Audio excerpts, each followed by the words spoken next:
Assalamualaikum warahmatullahi wabarakatuh. Perkenalkan, nama saya Dini Pujiani, mahasiswa PPG dalam jabatan periode 2 tahun 2024, Universitas Singapura Bangsa Karawang, dengan NIM 23101313000132.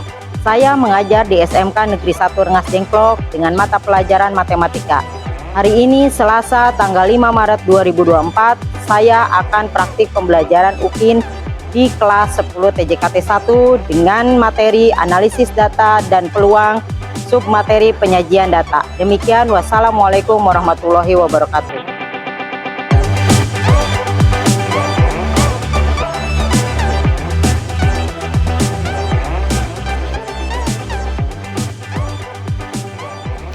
Assalamualaikum warahmatullahi wabarakatuh. Waalaikumsalam warahmatullahi wabarakatuh. Bagaimana kabarnya hari ini? Sehat? Alhamdulillah sehat. Sebelum kita belajar hari ini, kita berdoa dulu ya. Silakan dipimpin oleh KM. Silakan pimpin doa. Sebelum kita memulai pembelajaran, marilah kita berdoa terlebih dahulu. Berdoa di dalam hati dimulai.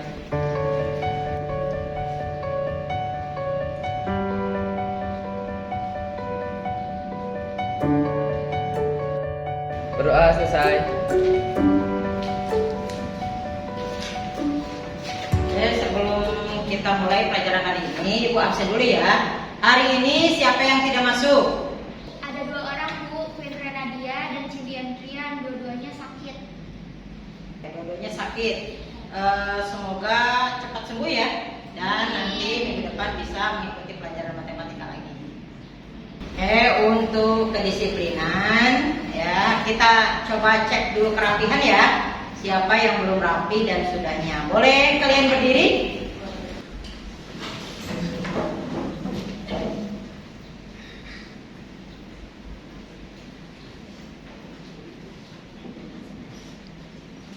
Kalau sudah rapi, silakan tengok ke bawah ya, kanan kirinya, apakah sudah bersih atau belum.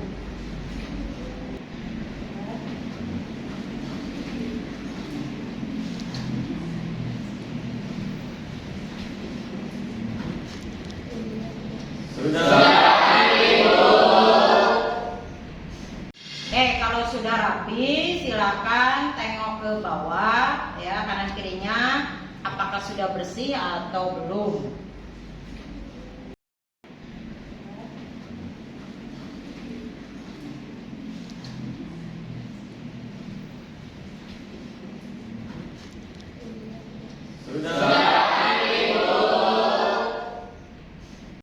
Di setiap kegiatan kita kan ada kesepakatan kelas ya. Apa saja kesepakatan kelas kita? Tidak bergurau ketika belajar di kelas. Tidak boleh mencontek jawaban teman. Menghargai pendapat teman. Ya, betul. Tidak boleh makan dan minum ketika belajar. Ya, betul.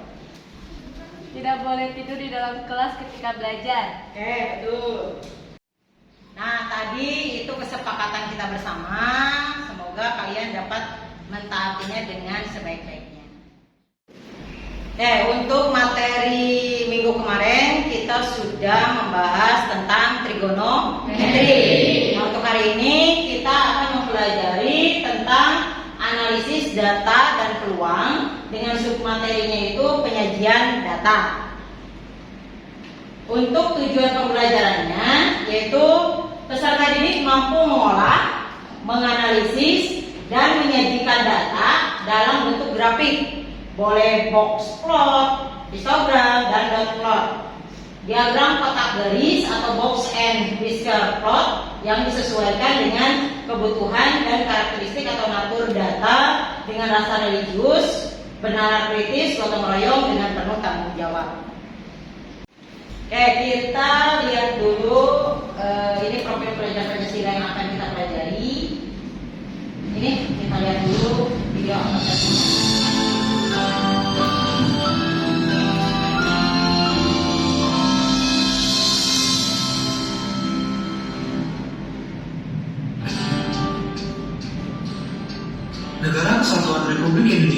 berada di antara benua Asia dan benua Australia, serta di antara Samudra Hindia dan Samudra Pasifik dengan ibu kota DKI Jakarta. Indonesia memiliki jumlah pulau yang tercatat sebanyak 16.056 pulau dengan luas wilayah sebesar 1.916.862 km persegi. Batas batas negara Indonesia di sebelah utara meliputi negara Singapura, Malaysia, Brunei Darussalam, Thailand, Vietnam,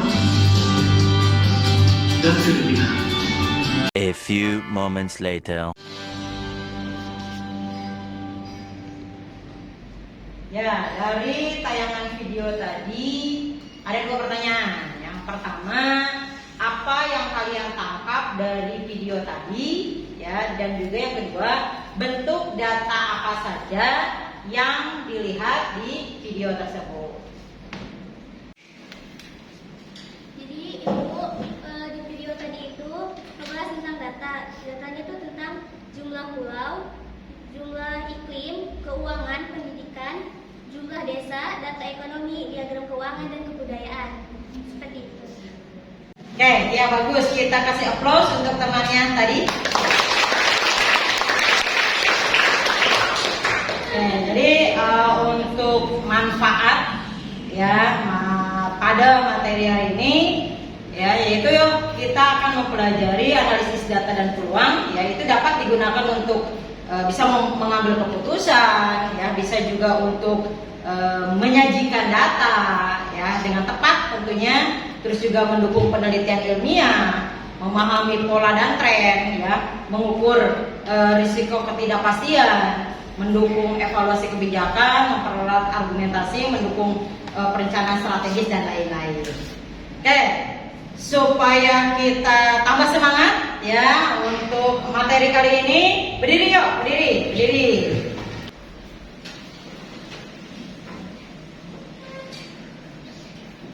Tepuk semangat.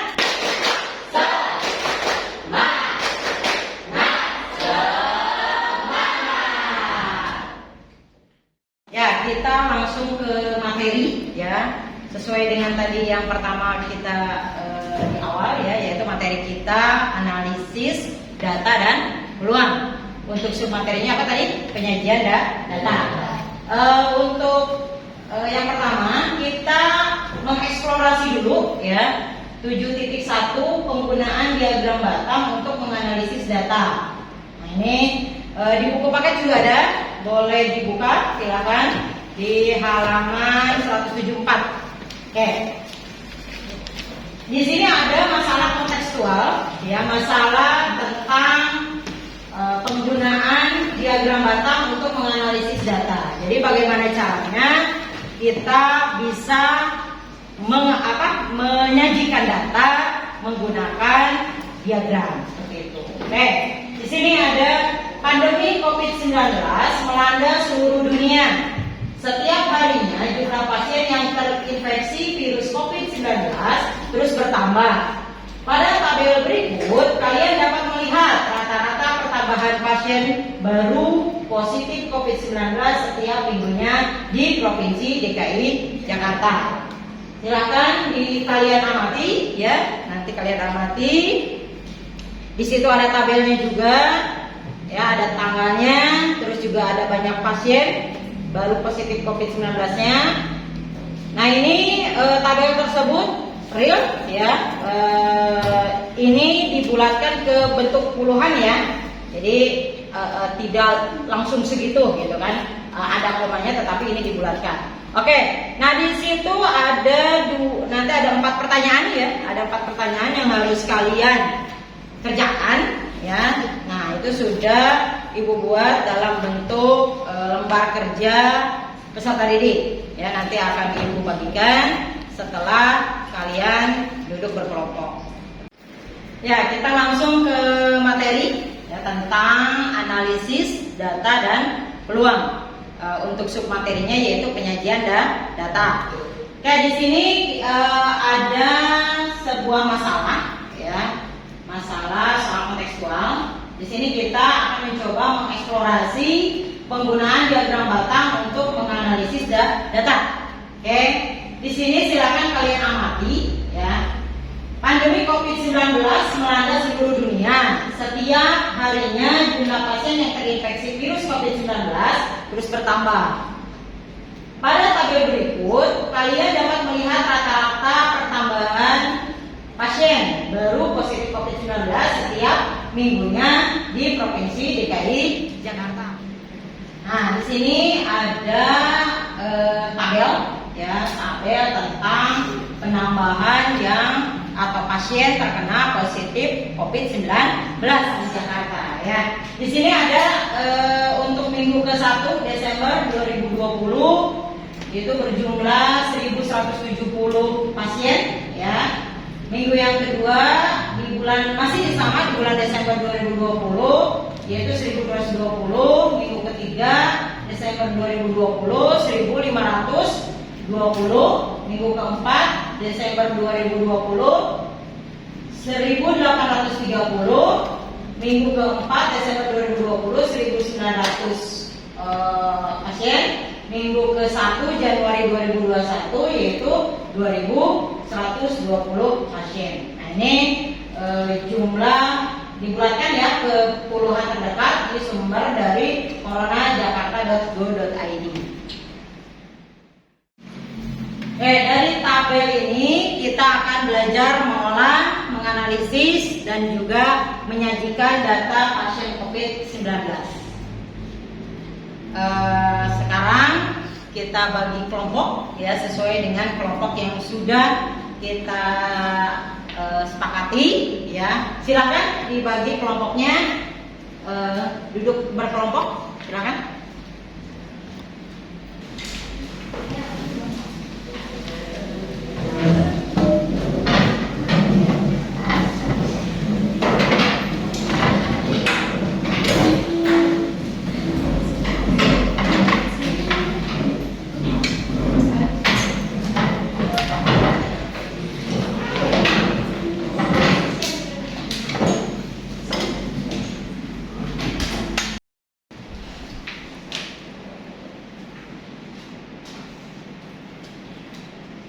Oke, ini Ibu akan bagikan LKPD-nya terlebih dahulu. Kelompok 2. Kelompok 3 mana? Oke, kelompok 3. Kelompok 4. 5 dan terakhir kelompok 6.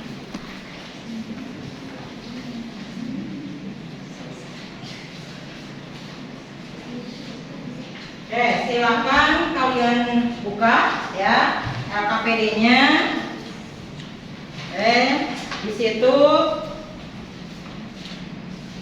sebelum kalian mengerjakan nanti jangan lupa ya menuliskan ya kelompoknya kelompok keberapa, lalu ketua kelompoknya silakan kalian pilih ya ketua kelompoknya siapa, lalu anggota kelompoknya kalian tulis ya. Terus sebelum mengerjakan silakan baca dulu petunjuk pengerjaannya ya. Lalu nah di sini masalah yang tadi tentang pasien positif COVID-19 ya yang ada di Jakarta. Nanti di situ ada 4 pertanyaan yang harus kalian jawab ya. Ada 4 pertanyaan dan silakan kalian isi sesuai dengan petunjuk dari LKPD tersebut. Pertanyaan ya. Pertanyaan pertama yaitu tentang kalian mencari rata-rata kenaikan jumlah pasien COVID yang paling besar ya dari minggu keberapa sampai ke minggu keberapa ya. Terus untuk pertanyaan yang keduanya yaitu kalian melengkapi ya.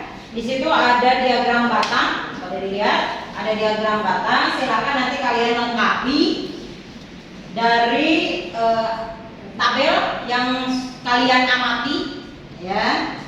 Di situ yang tadinya bentuk tabel kalian ubah menjadi bentuk diagram batang.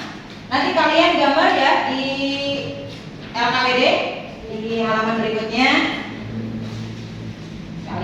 gambar, kalian lengkapi. Lalu pertanyaan yang ketiga, nah ini memberikan pendapat kalian ya. Kalau misalkan ada dari tabel yang tadi ada penambahan minggu kedua bulan Januari 2021, kira-kira ya ini perkiraan saja, estimasi kalian kira-kira jumlahnya itu berapa ya? Oke. Terus yang pertanyaan yang keempat, nah kalian melihat dari tabel tadi, nah ini manakah yang lebih mudah digunakan untuk menyajikan data? Apakah bentuk tabel atau diagram batang? Nah, silakan nanti kalian jelaskan ya, seperti itu.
Supaya adil, nanti ibu pilih ya lewat spin.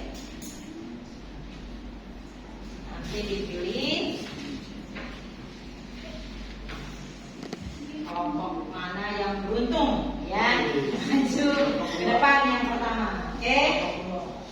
Oke, kita putar ya. Kelompok mana yang akan mempresentasikan? Oke, ada? Ya, yang beruntung yaitu kelompok ya.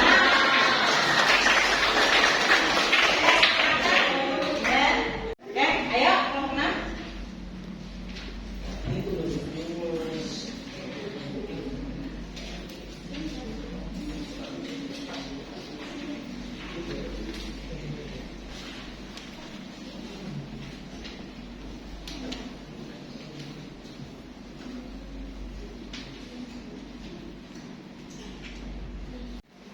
Baik, assalamualaikum warahmatullahi wabarakatuh. Waalaikumsalam warahmatullahi wabarakatuh. Perkenalkan, kami dari kelompok 6. Saya Salsa Sabila. Saya Muhammad Ilham Kuadrat.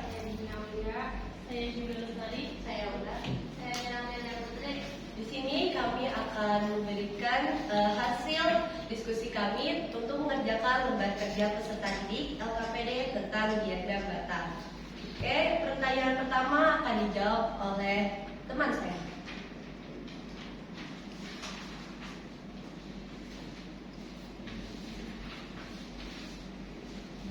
Oke, dari tabel berisi di atas, pada minggu keberapakah yang mengalami rata-rata kenaikan jumlah pasien positif COVID-19 yang paling besar? Yaitu minggu keempat mengalami kenaikan 310 pasien dari minggu ketiga Desember 2020 sampai minggu keempat. Oke, pertanyaan selanjutnya akan dijawab oleh teman saya.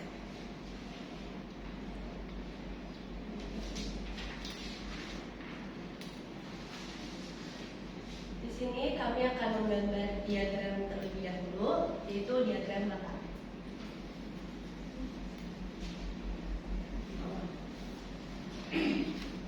Cut.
Desember 2020 banyak pasien yaitu 1.170.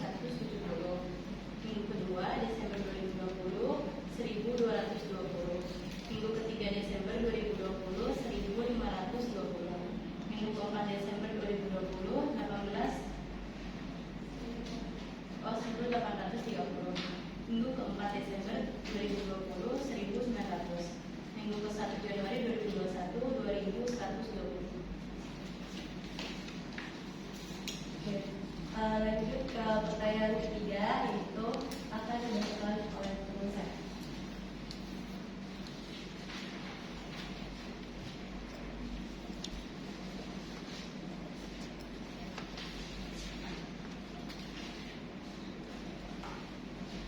Apakah penambahan rata-rata mingguan jumlah pasien positif COVID-19 ini terus bertambah? Berikan estimasimu untuk jumlah pasien positif COVID-19 pada minggu kedua Januari 2021.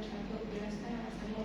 Jawabannya, minggu kedua Januari 2021 adalah 2.420. Karena dari data sebelumnya ada beberapa data yang kenaikannya sekitar 300, maka dari itu saya memilih 300. Jadi 2.120 ditambah 300 sama dengan 2.420 kasus pada minggu kedua Januari 2021.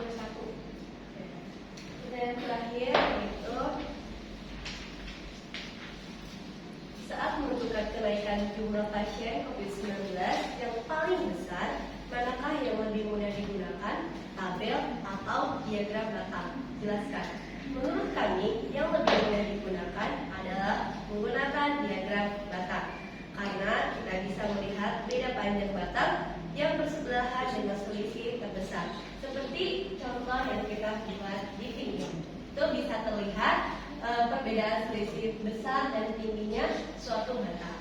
Oke, terima kasih. Apakah ada yang ditanyakan?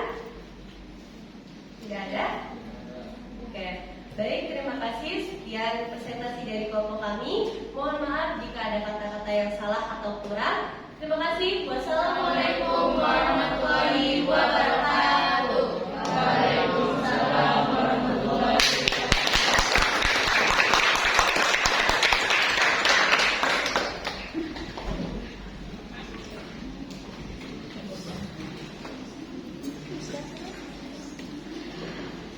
Oke, itu tadi udah semua ya untuk mempresentasikan. Oke, sekarang silakan dikumpulkan LKPD-nya ya, dan kalian duduk di posisi yang seperti semula ya. Silakan dikumpulkan LKPD-nya dan kalian kembali ke posisi semula. Ya, silakan.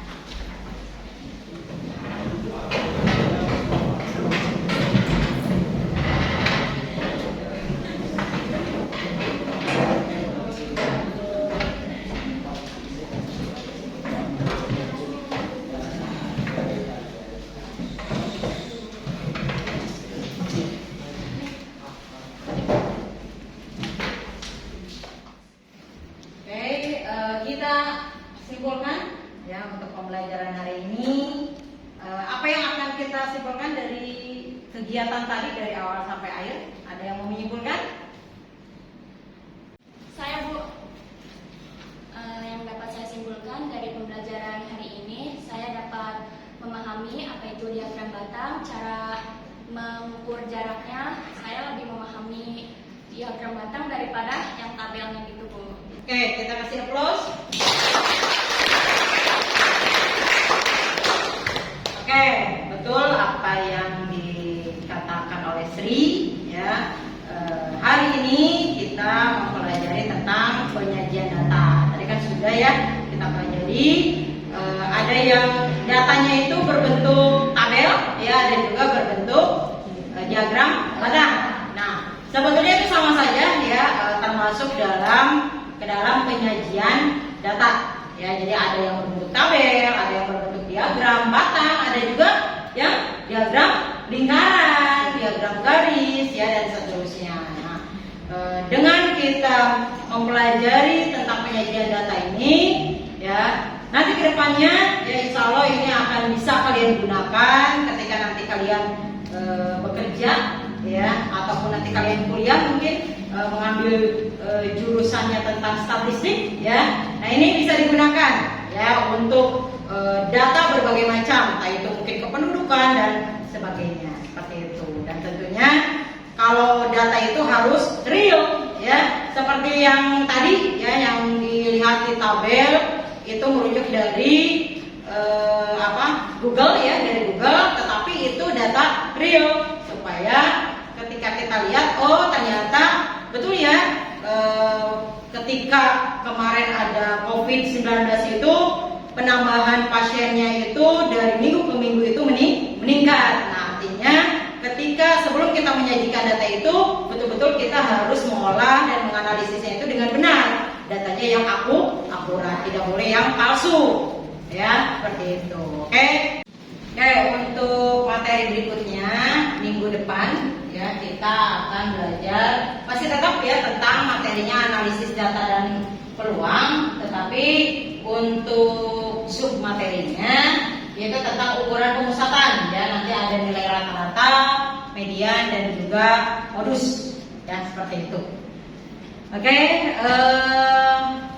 hari ini cukup sampai di sini untuk pembelajaran kita. Sampai ketemu minggu depan ya. Sekarang silakan KM untuk memimpin doa sebelum pulang.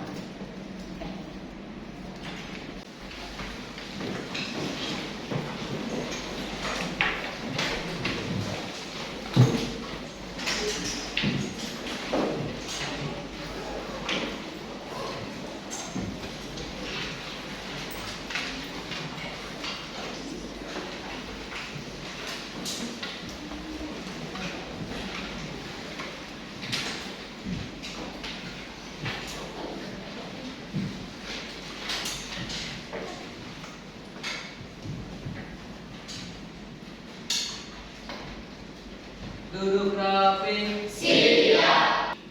Sebelum kita akhiri pembelajaran hari ini, marilah kita berdoa terlebih dahulu. Berdoa di dalam hati dimulai.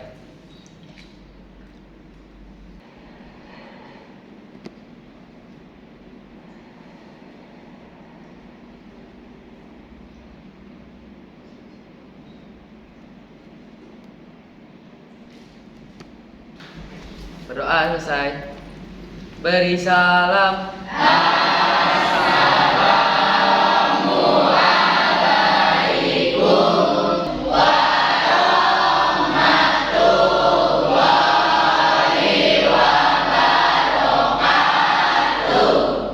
Waalaikumsalam warahmatullahi wabarakatuh.